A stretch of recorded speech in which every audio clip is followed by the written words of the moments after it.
All right, good afternoon, everybody. Here with Josh and Paul, of course, and Melissa McCall, our amazing Secretary of Office and Policy and Management, since this has been a big week for the Connecticut budget over the next 2 years. So happy to take your questions there. But first, let me give you a quick COVID update.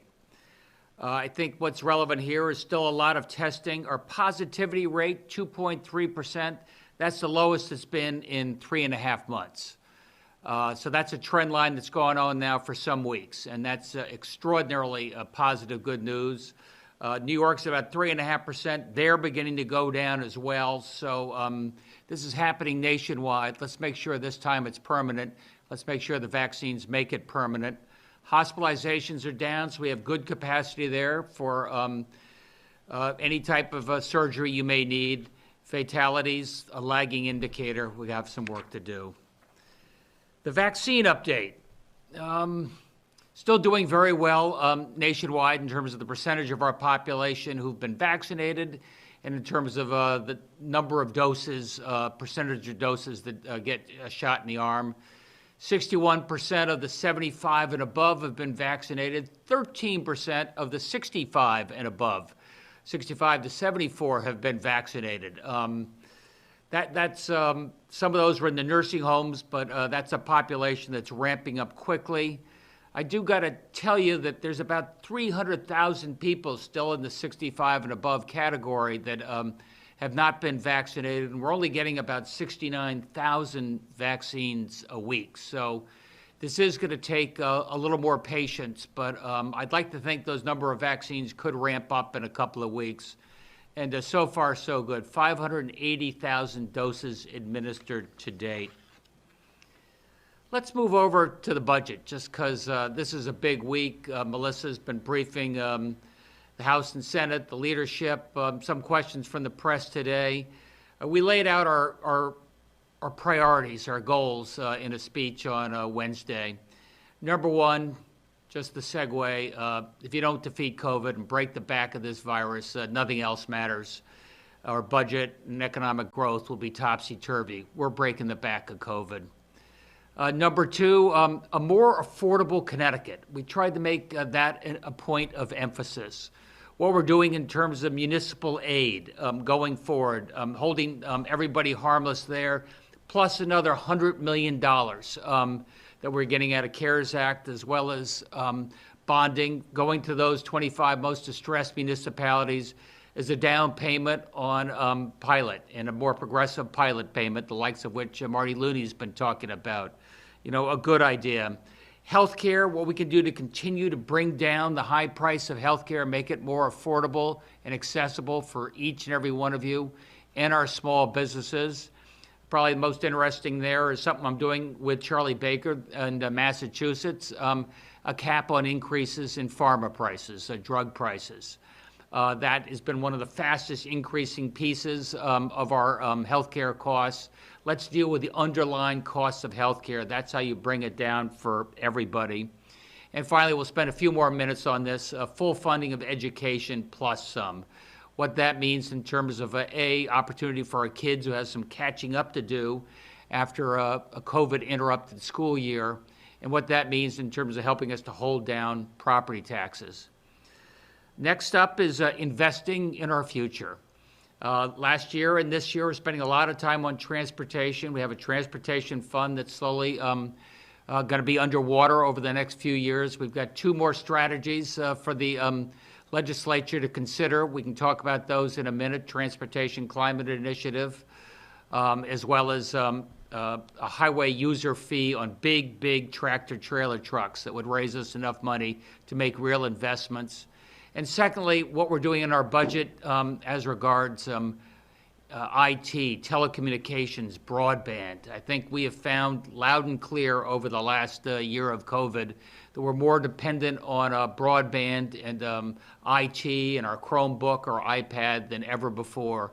It's not just so you can download a movie or a song or buy some on Amazon. It was absolutely key to education and telehealth and telecommuting. A big strategy to roll that out so nobody is left behind there. Modernizing state government, something that Josh has been taking the lead on over at the Department of Administrative Services. with a big focus on our IT, information technology, and ways that we can deliver better service at less cost for our taxpayers and users. And finally, economic growth. We've been flat as a pancake for many years in this state. No longer. Our economic growth is picking up. 46,000 new jobs registered online in the state just during the last year. That's amazing good news. But economic growth only matters if it's prosperity for all, and that's a focus in this budget. And that takes me to education, which is the great escalator for everybody, giving them that opportunity. I think what's interesting here is, look, you can see that we had a fair amount of federal money that came in, big priority on education, and the feds have been generous in that front. So in the $265 million we had in this this current fiscal year, we did a lot, especially in terms of making our schools safe, especially in terms of what we could do in terms of disinfecting and masks and testing, and what we were able to do in terms of IT, make sure that Connecticut was the first state in the country to try and bridge the digital divide so no kid is left behind. Fiscal 22, the next coming fiscal year, starting July 1, we should see a 10.5% increase in funding for our schools. That's, again, primarily due to the federal grants that we're getting. I know there's been some discussion about that. $440 million spread over 2 years, 220. And it's worth remembering that our major cities, for example, will probably see a 15% increase over and above what they would have gotten under the ECS formula, which is extraordinary, and probably $20 million overall, give or take, for most of our major cities, and lesser amounts for our smaller towns. But every town and city will be held harmless or see probably a significant increase in the amount of funding that goes to education. I was talking this morning to the incoming Secretary of Education. Melissa has sent, State Department of Education has said guidance to our superintendents of schools. Now's the time to be thinking creatively, because there's a great deal of flexibility how you use this additional money, how you use this additional $220 million a year. Making sure you make up for sort of lost time, thinking about a 12-month school year, thinking about a really ambitious summer program. Look, I love IT, but you think about a summer program for kids who haven't had a chance to socialize.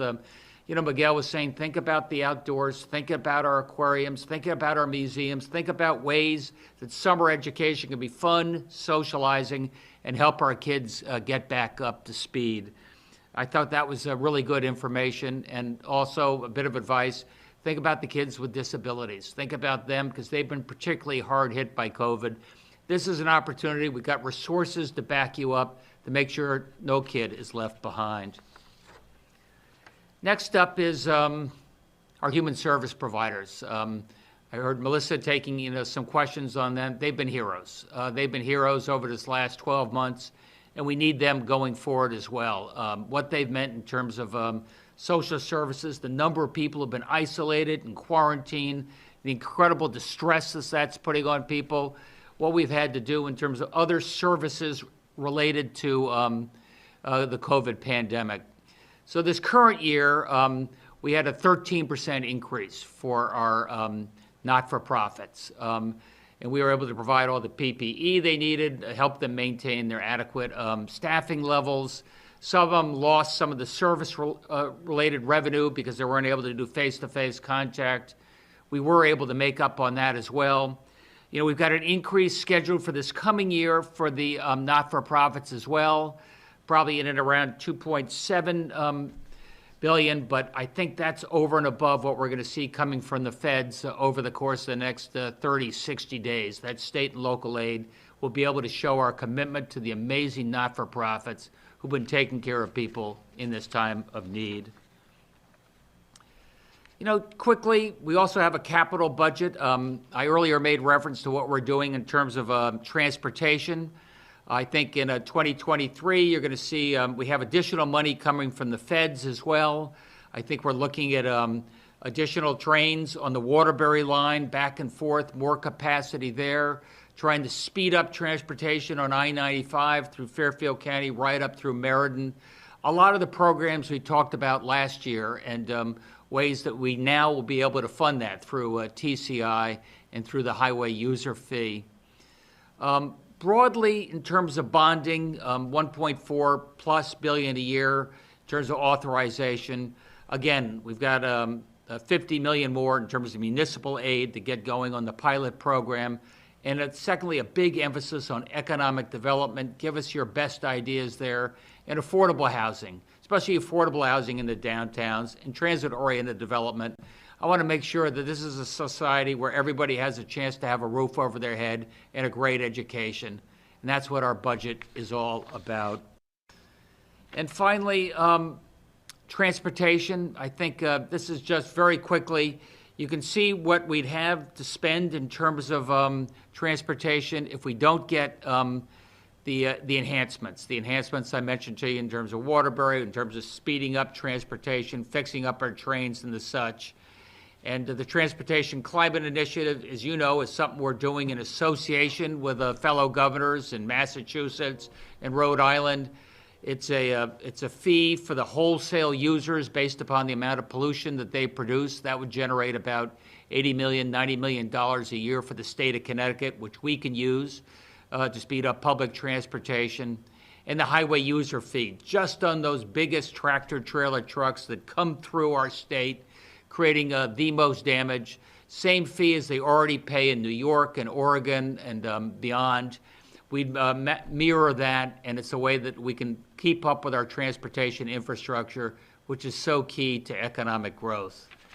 You know, with that, Josh and Paul are here. Melissa's been working hard, but she's got some energy for a few more of your questions. Over to you, Max. News 8.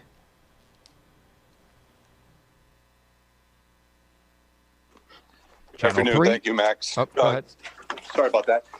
Governor, just one question regarding with vaccines, because there just always seem to be a lot of questions. And one thing that came up was, okay, I'm 65 and I'm a resident. I can get vaccinated. However, I tested positive within the last, say, 2 or 3 weeks. Does that person have to wait? I don't think so, but Josh, you want to take that? Yeah, in those types of circumstances, we recommend people consult with their physician in terms of the right timing to get vaccinated if they're coming off a recent infection.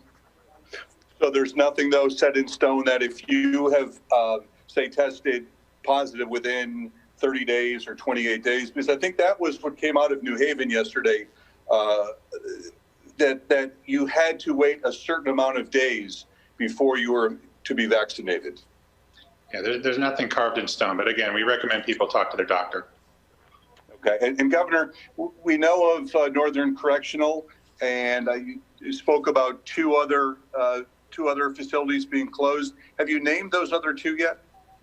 Paul, have we named them yet? No, we have not officially named those facilities yet, but we have under our projections, and I'll have Secretary McCall talk a little bit more to have 2 additional facilities in addition to the biennial budget. Thanks, Paul. Our biennial budget includes savings of approximately $20 million in the first year and $47 million the second year. It reflects the closure of 3 facilities. The next scheduled facility will be announced closer to January of 2022.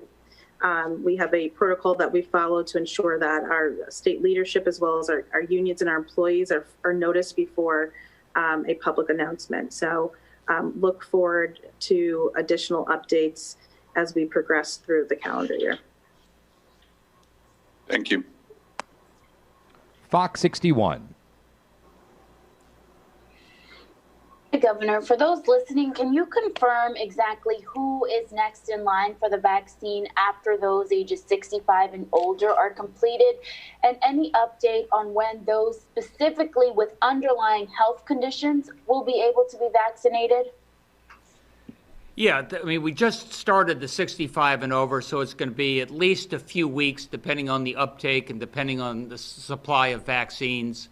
You know, after age 65, we're thinking about age, we're thinking about essential workers, but more specifically to your question about people with pre-existing conditions, I think we're going to have doctors, for starters, reaching out to those patients they've had that have some sort of a high-risk situation, and make sure they're prioritized in terms of getting vaccines. Absolutely. Thank you. And then the biggest revenue drivers in the budget, legalizing marijuana in sports betting. Can you talk about how much money is expected to be brought into the state from those two?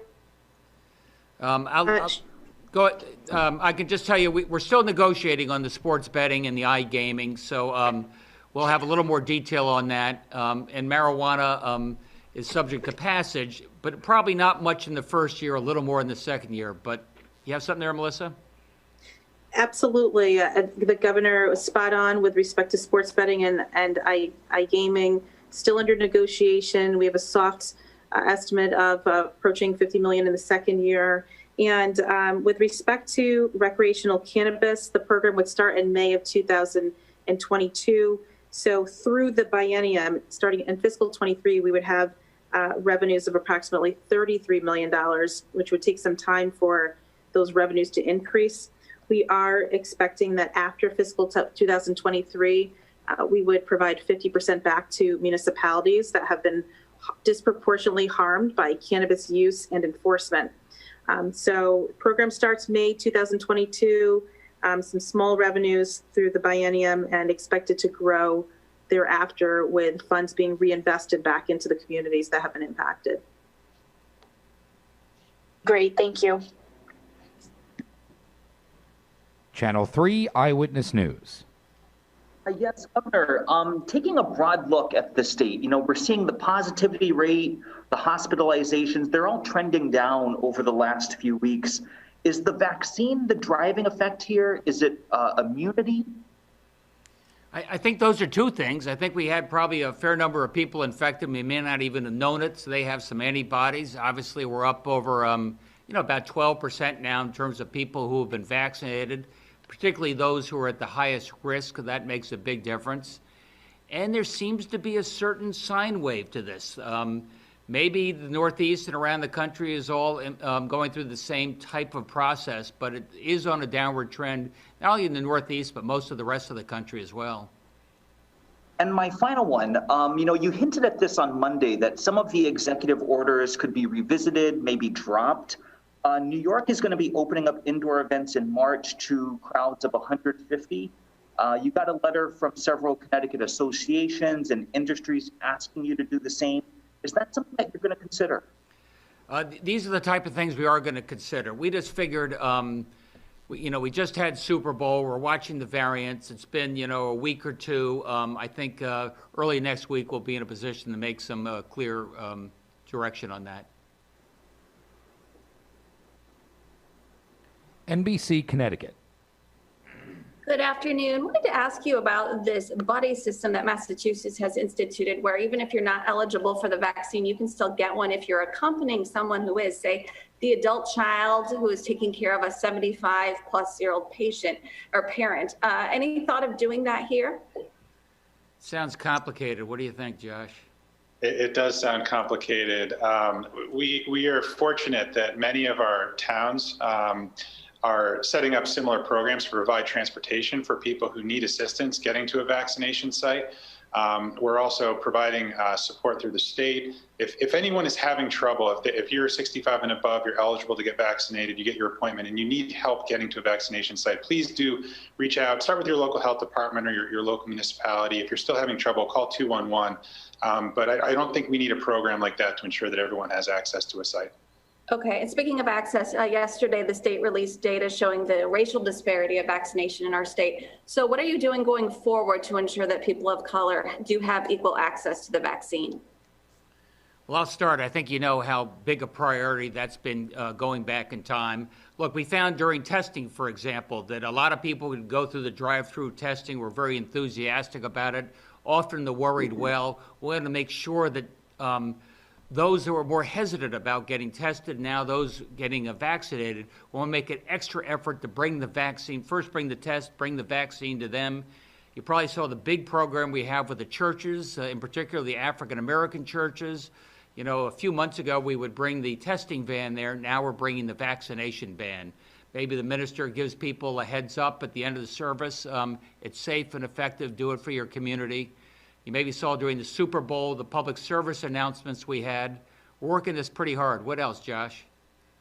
Now, you hit on all of it, Governor. I mean, this is a national challenge that we're seeing, and as the governor's been talking about this in almost every press conference for the last month, I think, knowing that we didn't need to wait for that data yesterday to know that this was going to be an area where additional focus was required. So, we're focused on the three legs of the stool that you need to get right. Number one, making sure that every vaccinator who's doing community outreach, doing mobile clinics into hard-to-reach communities or communities that have been disproportionately impacted have the vaccine that they need, that they're not held back by the supply. We're taking care of that. We need to make sure that we've got the access, and this is a town-by-town, city-by-city effort that we're partnering with our local municipalities, local health departments, all the providers, all the community groups on the ground to make sure that the access is available. And then we have to address the hesitancy too. We're aware that there is hesitancy in certain communities, and we're, as the governor said, getting very aggressive on outreach, on education, working with all channels we can, all community partners to get the word out about how safe and incredibly effective this vaccine is from ensuring people don't get sick. Okay, and lastly, do you have an update on whether vaccinated people will have to follow the travel advisory? Will you follow the CDC's new guidance that those who've been exposed but have been vaccinated don't have to quarantine? Yeah, this is an area where we're going to be looking for some guidance from the federal government. I think a lot of states are asking similar questions right now about how people who are fully vaccinated, may be able to, have different, restrictions applied. At this point, we really need the CDC, though, to give us guidance on that. Thank you. News 12 Connecticut. Hi, everyone. Governor, do you have an update on the number of variants that have shown up in the state? It's been a while since we got an update on those cases. Do you have that, Josh?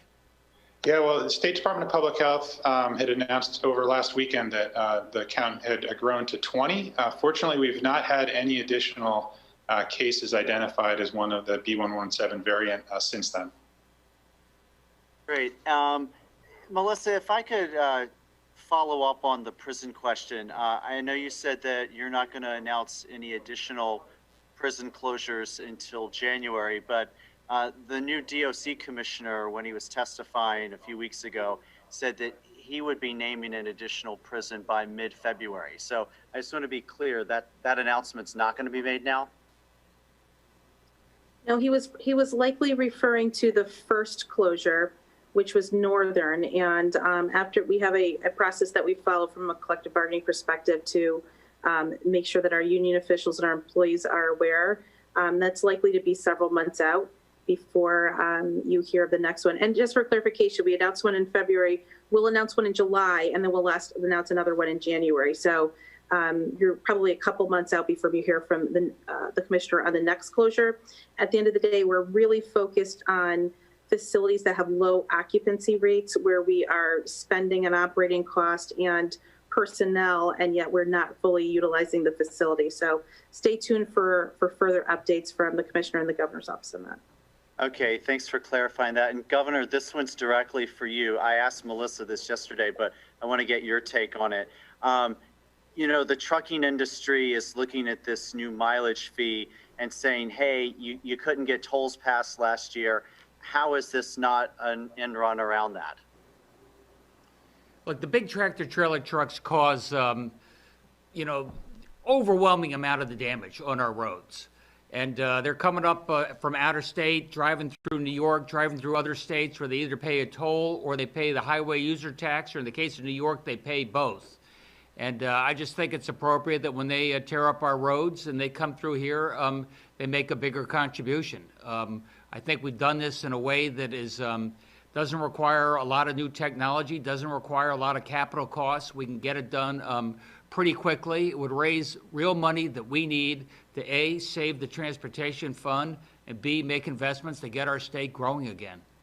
But if there wasn't enough support in your own party to get this passed last year, what makes you think it has a chance now? Reality sets in. We've got to do something with the transportation fund. We can't stick our head in the sand. A lot of people thought tolls was complicated and they were all over the map. Here it is, just for tractor trailer trucks by law. I think it's about $20 to drive through the state of Connecticut. So just to pin you down on this, you're committing here and now that this would not expand to cars in any way. You can write that law any way you want to, legislature, to give you 100% confidence there. Absolutely. Thanks, Governor. Yep. WTIC 1080 News. Hi, Mr. Governor. You're used to taking criticism from conservatives. What do you make of progressives criticizing aspects of your budget?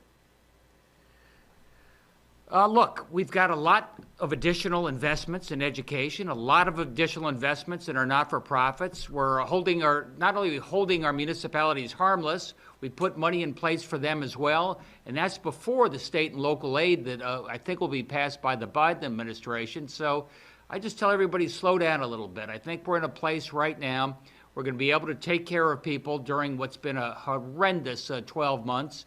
We're slowly digging our way out of this pandemic, getting people back to work. Our kids are back in school.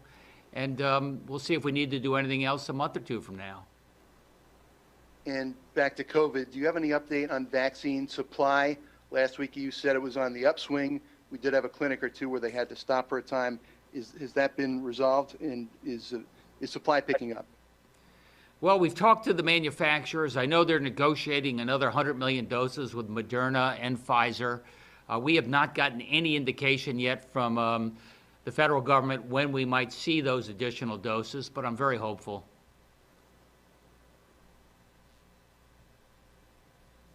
The Associated Press.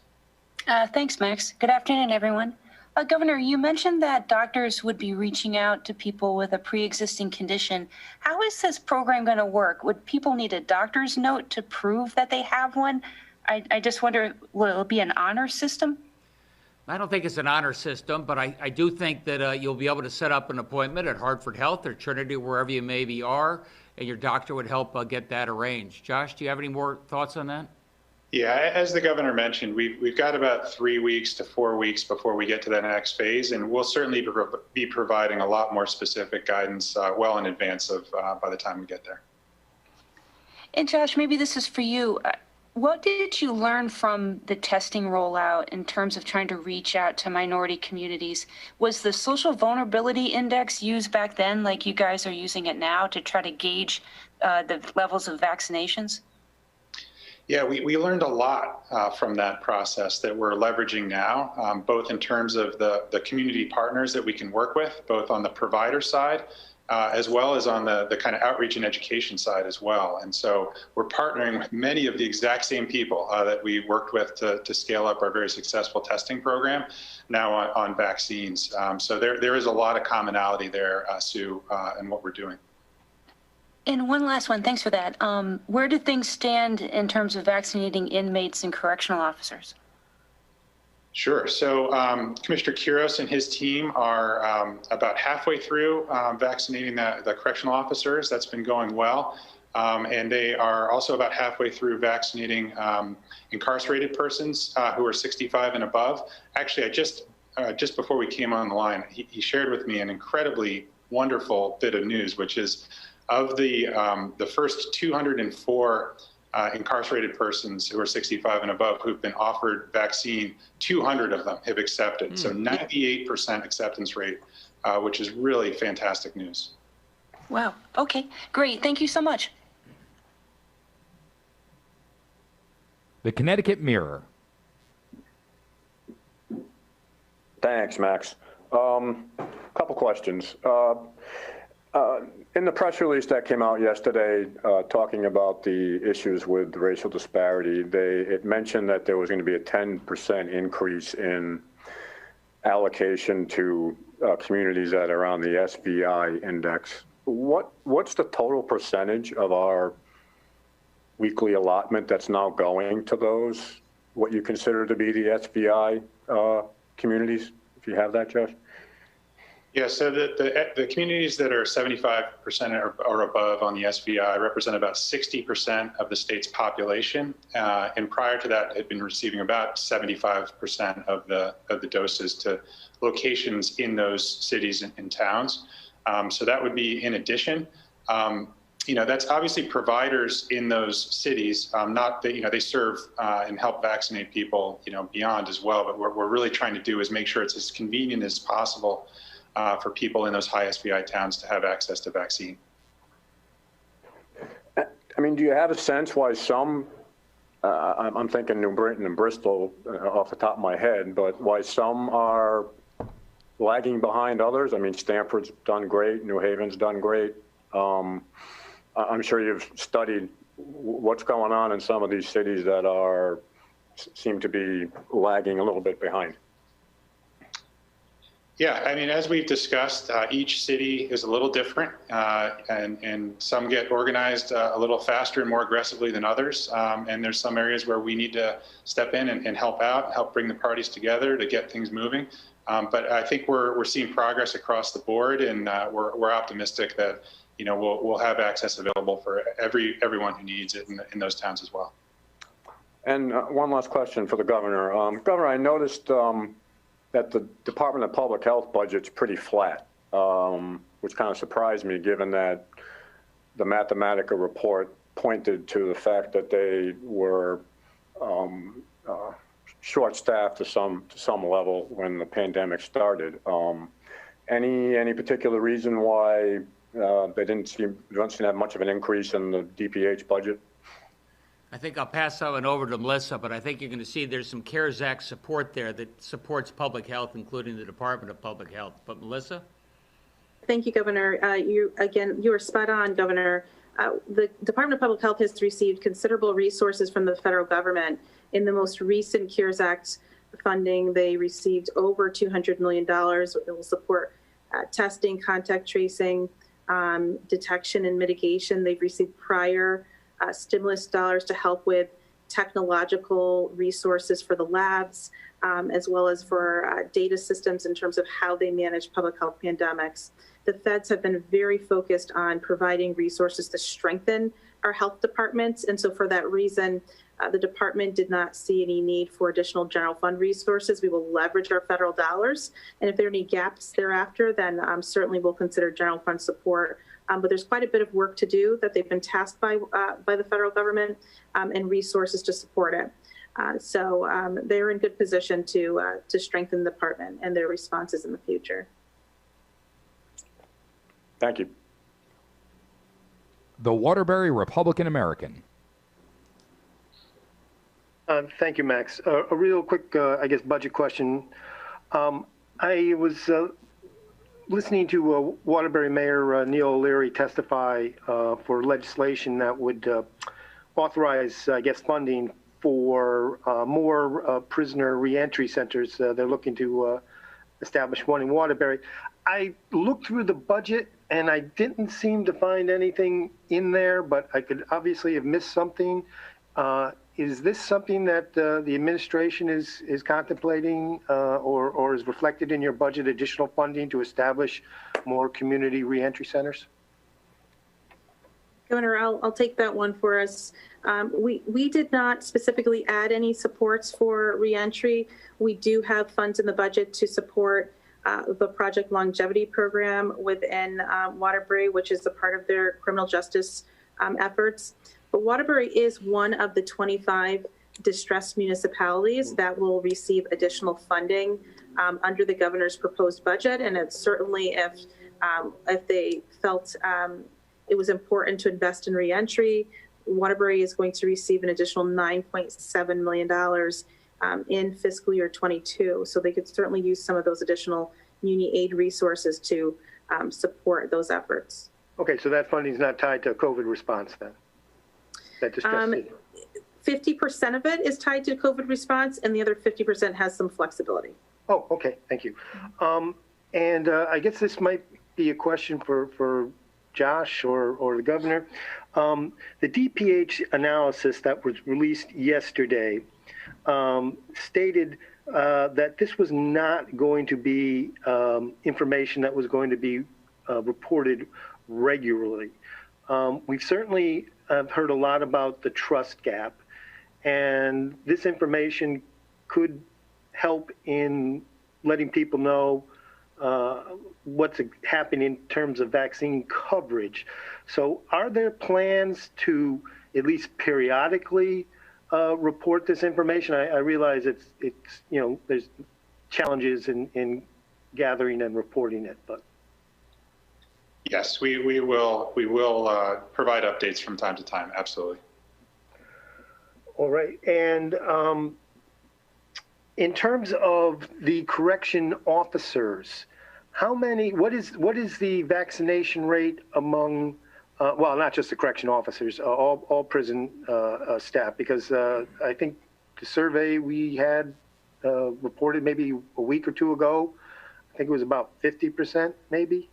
I can't recall off the top of my head. Yeah, I think we'll probably report back on that maybe next week after they've completed the first round. I do know that just over 1,500 correctional officers have been vaccinated, but that's a subset of the facilities, and they're still working through the rest of them. So we could provide a more complete report next week. Okay.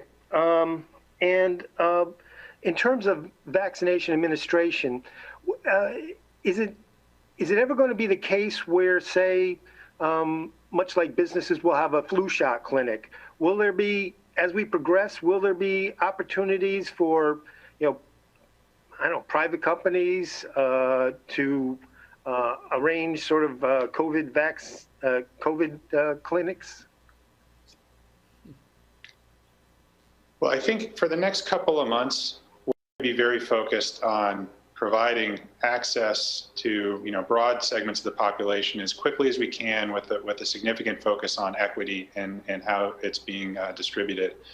I think after 2 to 3 to 4 more months, this is going to pivot to a point where everyone who wants the vaccine has gotten it, and now we're trying to help drive rates up even higher beyond that. And at that point in time, I could imagine all sorts of creative possibilities like you described, Paul, to make it is even easier for people, in workplaces and so forth to get vaccinated. And just one last kind of a reader question. We're being asked why doctors can't administer these shots. And I thought you guys had mentioned in the past that has something to do with the refrigeration, at least with these 2 vaccines, but I'm not sure, so. We can get back to you on that. Okay, thanks. Appreciate it. CT News Junkie. Thanks, Max. We've got quite a few questions from folks representing people with disabilities or their caregivers, as well as unpaid caregivers for elderly people. I know you've sort of said, Governor, that or suggested at least that maybe the critical workforce people would be next in line. Maybe where do we think that this population might fall? I think they are a priority population. We'll have to figure out how we get people prioritized in the post, 65 and above age group.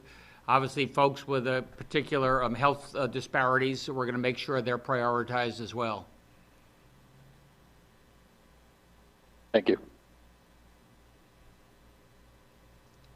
The Hartford Current. Thanks, Max. Governor, it came up at appropriations today that some of your fellow Democrats said that there's not enough equity in the budget and basically not enough money and opportunities in the cities. Can you tell us your views on that? Every city, we got $100 million set aside right now for our distressed cities on top of Muni Aid that is going to be at least as much as they got last year.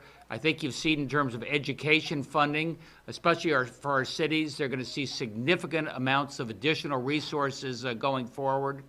I think you're seeing that we're making a big commitment to our towns and cities to hold them not just harmless, but provide them all the support they need to power through COVID. On top of that, with the CARES Act money, what we did for the local businesses there, keeping them propped up, what we got for rent relief so that landlords and tenants, people can stay in their home. Landlords can continue to be able to afford to pay property tax. ECS funding, making sure there's more funding there. That's a big driver of property tax, able to hold that down and keep our cities whole. I'm pretty proud of the budget we've put together. Also, you set aside $40 million for the Yukon Health Center. That is a long-running issue, as you know, in which they've been bailed out multiple times in the last 20 years. What are your long-term plans for Yukon Health Center? I got to think about that. It's a beautiful facility. It's a little small, maybe, to be totally economic. It's got some very heavy legacy costs, which makes it not that competitive. So we are taking a look at Yukon Health. But this year, you feel the $40 million is enough? Yeah, Melissa? We do. In fact, in fiscal 21, we currently project about a $50 million deficit. That reflects their shortfall in fiscal 20 because the legislature wasn't in session. We didn't have a deficiency bill, and their current projections for fiscal 21. And then as we go into fiscal 22, Yukon usually starts with a higher number, but they're great at doing some mitigation to drive down costs. They're starting to rebound. They've restarted their elective procedures. We're seeing improvements in their revenues.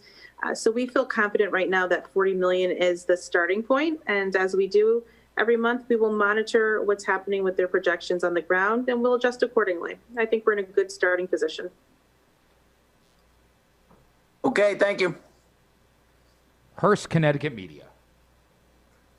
Yes, hi. Thanks, Governor. The Washington Post reported a while ago that the Biden administration is expected to announce 200 million additional doses have been secured. It's Pfizer and Moderna. Is the amount that Connecticut can expect to receive still about 1% of that figure? And is that going to change the calculus at all of how it's distributed here? We usually can estimate about 1%. It generally is per capita. I'd love to see what the timing on that is. You know, Josh and Deirdre and the team, we have the infrastructure to support a lot more doses than that, both in terms of mass vaccinations and going after the targeted and underserved communities.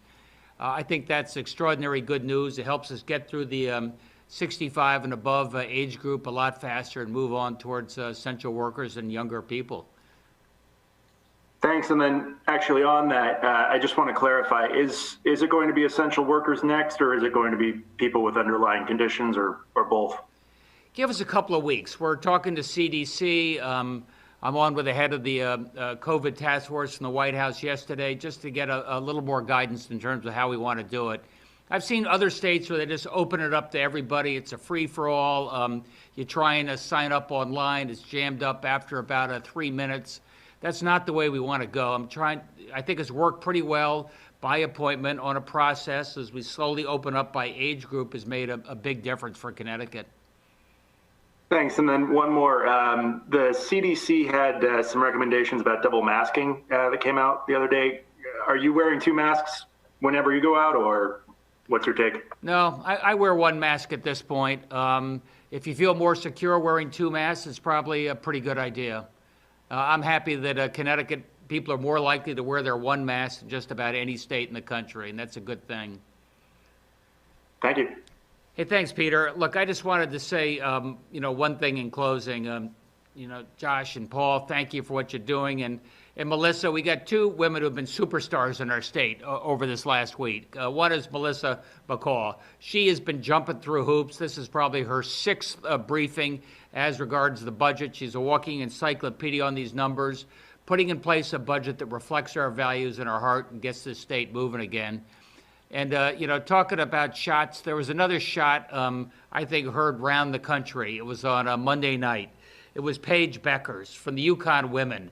It was a shot in the very end of the game against South Carolina to put it on ice and made Yukon women the #1 female basketball team in the world. It up to Nelson Adoda. Back to Beckers, who will let it fly. The magic. Final few seconds. There you South go. Carolina's got a hustle. That was nothing but net. That's good, Max.